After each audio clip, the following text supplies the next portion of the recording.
بسم اللہ الرحمن الرحیم۔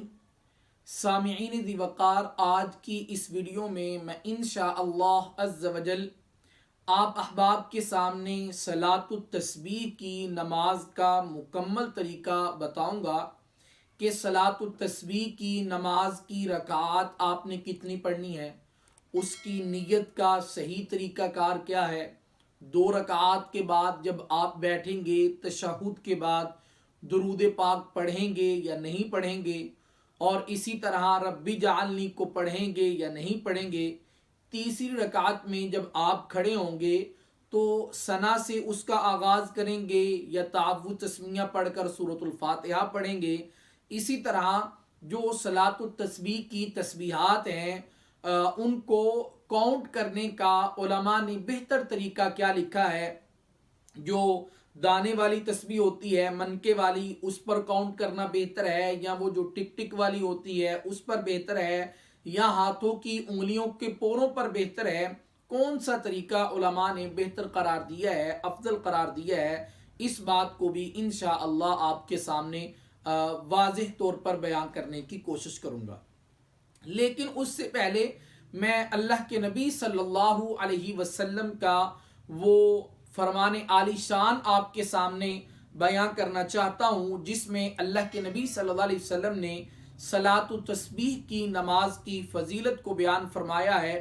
ایک دفعہ حضور صلی اللہ علیہ وسلم اپنے چچا حضرت عباس رضی اللہ تعالیٰ عنہ کے پاس تشریف لائے اور آپ نے ارشاد فرمایا، اے میرے چچا عباس، کیا میں آج آپ کو ایک تحفہ نہ عطا فرماؤں، کچھ عطیہ نہ عطا کروں؟ اگر آپ میرے کہے ہوئے عمل کو اختیار کریں گے، جو میں آپ کو بتانے جا رہا ہوں اس کو آپ کر گزریں گے، تو وہ اتنا بڑا اور اتنا عظیم عمل ہے، بابرکت عمل ہے، کہ اس کی برکت کی وجہ سے اللہ رب العزت آپ کے 10 طرح کے گناہوں کو معاف فرمائیں گے۔ اللہ کے نبی صلی اللہ علیہ وسلم نے ارشاد فرمایا کہ آپ کے اللہ رب العزت اگلے گناہوں کو، پچھلے گناہوں کو، نئے گناہوں کو، پرانے گناہوں کو، صغیرہ گناہ، کبیرہ گناہ، علل اعلان کیے ہوئے گناہ، چھپ کر کیے ہوئے گناہ، وہ گناہ جو جان بوجھ کر کیے، وہ گناہ جو انجانے میں کیے، یہ تمام تر گناہوں کو اللہ رب العزت اس ایک عمل کی برکت کی وجہ سے معاف فرما دیں گے۔ اور بعض علماء نے اس کی شرح کے اندر یہ بھی لکھا ہے کہ اس سے سارے کے سارے گناہ معاف ہو جاتے ہیں، چاہے وہ صغیرہ گناہ ہو، چاہے وہ کبیرہ گناہ ہو۔ اور اب اس کے بعد جو اللہ کے نبی صلی اللہ علیہ وسلم نے اپنے چچا سے بات ارشاد فرمائی، وہ بڑی ہی قابل عمل بات ہے۔ میرے محبوب نے ارشاد فرمایا، اے میرے چچا، اگر اللہ آپ کو توفیق عطا فرمائے تو اس نماز کو روزانہ پڑھا کرو، اگر یہ نہ ہو سکے ہفتے میں ایک بار پڑھ لیا کرو، یہ بھی نہ ہو سکے تو مہینے میں ایک بار، یہ بھی نہ ہو سکے تو سال میں ایک بار۔ میرے محبوب نے ارشاد فرمایا، چچا اگر یہ بھی نہ ہو سکے نا تو کم از کم درجہ یہ ہے کہ آپ اپنی زندگی میں مرنے سے پہلے تو ایک مرتبہ اس نماز کو لازمی پڑھیے۔ تو میری خاص طور پر اپنے ان بھائیوں سے، اپنی ان بہنوں سے درخواست ہے جنہوں نے آج تک اس نماز کا مزہ چکھا ہی نہیں ہے، آج تک اس نماز کو پڑھا ہی نہیں ہے، وہ تو کم از کم یہ جو آج کی رات ہے، 27ویں شب ہے رمضان المبارک کے مہینے کی، ہو سکتا ہے کہ یہی رات لیلۃ القدر کی رات ہو، 5 طاق راتوں میں سے ایک طاق رات 27ویں شب بھی ہے، تو اس رات میں کوشش کی جائے کہ اس نماز کو پڑھا جائے۔ اس کا طریقہ کار کیا ہے؟ سب سے پہلے آپ اپنا چہرہ مبارک جو ہے وہ قبلہ کی جانب کر لیجئے، پھر آپ صلاۃ التسبیح کی نماز کی نیت کیجئے۔ نیت کا تعلق اصل میں دل کے پختہ ارادے کے ساتھ ہے، زبان سے نیت کرنا کوئی ضروری نہیں ہے، لیکن اگر کوئی زبان سے کرنا چاہتا ہے اس میں بھی کوئی حرج کی بات نہیں ہے۔ زبان سے اگر کوئی کرنا چاہتا ہے وہ یوں کر سکتا ہے کہ 4 رکعات نماز صلاۃ التسبیح، منہ طرف قبلہ شریف، اللہ تعالیٰ کی رضا کے واسطے اللہ اکبر، اتنی بھی نیت اگر کوئی کرتا ہے تو یہ بھی اس کے لیے کافی ہے۔ اب اس کے بعد صلاۃ التسبیح کی نماز کی جو رکعات ہیں وہ 4 ہیں، اور ان میں جو خاص تسبیح اللہ کے نبی صلی اللہ علیہ وسلم نے بیان فرمائی ہے وہ تسبیح ہے سبحان اللہ والحمد للہ ولا الہ الا اللہ واللہ اکبر۔ یہ بھی ثابت ہے اور اس کے ساتھ ولا حول ولا قوت الا باللہ یہ بھی ثابت ہے. دونوں میں سے اگر اتنا حصہ پڑھنا چاہے کوئی سبحان اللہ والحمد للہ ولا الہ الا اللہ واللہ اکبر تب بھی ٹھیک ہے. اگر دوسرا حصہ ملانا چاہے تب بھی ٹھیک ہے. صرف ایک فرق لازم آئے گا، وہ یہ ہے کہ اگر کوئی سبحان اللہ والحمد للہ ولا الہ الا اللہ واللہ اکبر پڑھے گا، اس کا جو ہے وہ صلاۃ التسبیح کا جو دورانیہ ہے وقت کے اعتبار سے وہ کم ہوگا، اور جو دوسرا حصہ ملائے گا اس کا 10-15 منٹ جو ہے وہ زیادہ وقت جو ہے وہ اس عظیم عمل کے اندر صرف ہوگا. بس اتنا فرق ہے، اس کے علاوہ دونوں طرح جائز ہے. اب اس کا پراپر جو طریقہ کار ہے، توجہ کے ساتھ سماعت فرمائیے، سمجھ لیجئے، اور پھر اس کے اکارڈنگ جو ہے وہ آپ اپنی اس نماز کو ادا کرنے کی کوشش کیجیے. اللہ تبارک و تعالی ہماری تمام تر عبادات کو اپنی بارگاہ میں قبول و منظور فرمائے. آپ نے سب سے پہلے تکبیر تحریمہ کہنی ہے، پھر اس کے بعد اگر آپ مرد ہیں تو اپنے ہاتھوں کو ناف کے نیچے باندھ لیجئے، اگر آپ عورت ہیں تو اپنے سینے پر ہاتھوں کو باندھ لیجئے. پھر اس کے بعد آپ نے سب سے پہلے ثنا پڑھنی ہے، سبحان اللہ والحمد للہ ولا الہ الا اللہ واللہ اکبر. پھر اس کے بعد آپ نے 15 دفعہ صلاۃ التسبیح کی جو خاص تسبیح ہے، سبحان اللہ والحمد للہ ولا الہ الا اللہ واللہ اکبر. پھر اس کے بعد آپ نے تعوذ پڑھنا ہے، تسمیہ پڑھنی ہے، پھر اس کے بعد سورۃ الفاتحہ، پھر ساتھ میں کوئی سورت ملانی ہے. رکوع میں جانے سے پہلے آپ نے 10 مرتبہ پھر سے یہی جو تسبیحات ہیں، خاص تسبیحات، سبحان اللہ والحمد للہ ولا الہ الا اللہ واللہ اکبر، ان کو آپ نے دوبارہ سے پڑھ لینا ہے. پھر آپ نے جب رکوع کرنا ہے، رکوع میں جا کر انہی تسبیحات کو 10 دفعہ پڑھنا ہے، لیکن پہلے رکوع والی تسبیحات کو پڑھنا ہے، پھر صلاۃ التسبیح والی تسبیحات کو پڑھنا ہے. بعض لوگ الٹ کر دیتے ہیں. یہ جو الٹ کرنے والا طریقہ ہے یہ بہتر طریقہ نہیں ہے، درست طریقہ نہیں ہے، بلکہ آپ نے پہلے تسبیح رکوع کے اندر رکوع والی تسبیحات، پھر اس کے بعد صلاۃ التسبیح والی تسبیحات کو 10 دفعہ پڑھنا ہے. پھر اس کے بعد آپ نے رکوع سے کھڑے ہو جانا ہے، جس کو قومہ بولتے ہیں. اب یہاں پر کھڑے ہو کر بھی آپ نے 10 دفعہ یہی تسبیحات دہرا لینی ہے، سبحان اللہ والحمد للہ ولا الہ الا اللہ واللہ اکبر. پھر آپ نے رکوع کا سجدہ کرنا ہے، پہلے سجدے میں سجدے والی تسبیحات، پھر سبحان اللہ والحمد للہ ولا الہ الا اللہ واللہ اکبر کو 10 دفعہ پڑھنا ہے.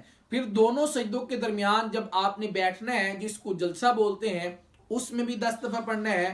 پھر دوسرے سجدے میں 10 دفعہ تسبیحات کو پڑھنا ہے، لیکن اس میں بھی پہلے سجدے والی تسبیحات کو دہرانا ہے، پھر صلاۃ التسبیح والی تسبیحات کو آپ نے دہرانا ہے. تو یہ ٹوٹل آپ کا ایک رکعت کے اندر 75 دفعہ بن جائے گا. ثنا کے بعد 15 دفعہ، اور سورۃ الفاتحہ اور سورت ملانے کے بعد 10 دفعہ، رکوع کے اندر 10 دفعہ، رکوع سے اٹھ کر 10 دفعہ، پہلے سجدے میں 10 دفعہ، دونوں سجدوں کے درمیان 10 دفعہ، دوسرے سجدے میں 10 دفعہ. جب آپ دوسرا سجدہ کر لیں گے تو پھر اللہ اکبر کہہ کر آپ کھڑے ہوں گے دوسری رکعت کے لیے. اب کھڑے ہو کر سب سے پہلے آپ نے 15 دفعہ سبحان اللہ والحمد للہ اس تسبیحات کو پڑھنا ہے. پھر اس کے بعد سورۃ الفاتحہ، پھر ساتھ میں سورت، باقی وہی ترتیب آپ کی رہے گی جو پہلی رکعت کے لیے آپ نے جو ہے وہ سن لی ہے. اب 2 رکعات جب آپ نے مکمل کر لی، دوسری رکعت میں سجدہ کریں گے تو آپ اللہ اکبر کہہ کر التحیات میں بیٹھ جائیں گے. آپ نے صرف تشہد پڑھنا ہے، التحیات للہ والصلوات والطیبات، اس کو آپ آخر تک پڑھیں. اور پھر اس کے بعد تشہد پڑھنے کے بعد آپ تیسری رکعت کے لیے کھڑے ہو جائیں. درود پاک اور جو دعائے موصورہ ہے اس کو پڑھنے کی ضرورت نہیں ہے.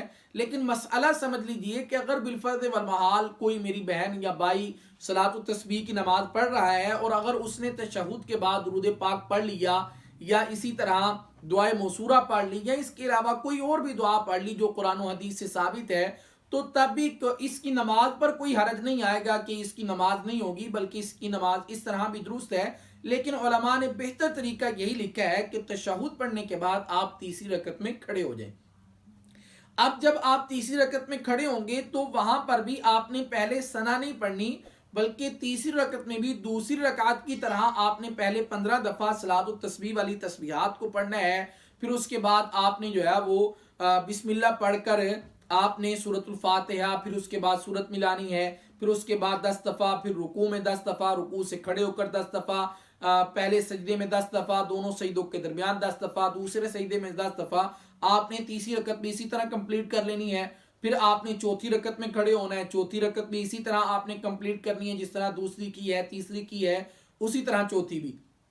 اب چوتھی رکعت کے بعد جب آپ اتحیات میں بیٹھیں گے، قاعدہ اخیرہ میں بیٹھیں گے، سب سے پہلے آپ نے تشہد پڑھنا ہے، پھر درود پاک پڑھنا ہے، پھر اس کے بعد آپ دعائے مسورہ پڑھ لیجئے، یا کوئی بھی جو دعا قرآن و حدیث سے ثابت ہے، ربنا ظلمنا انفسنا ربنا حب لنا من ازواجنا، کوئی بھی دعا جو قرآن و حدیث سے ثابت ہے وہ آپ پڑھ سکتے ہیں. اور دعائیں پڑھنے کے بعد آپ پہلے اپنی دائیں جانب سلام پھیریے، پھر آپ بائیں جانب سلام پھیر لیجئے.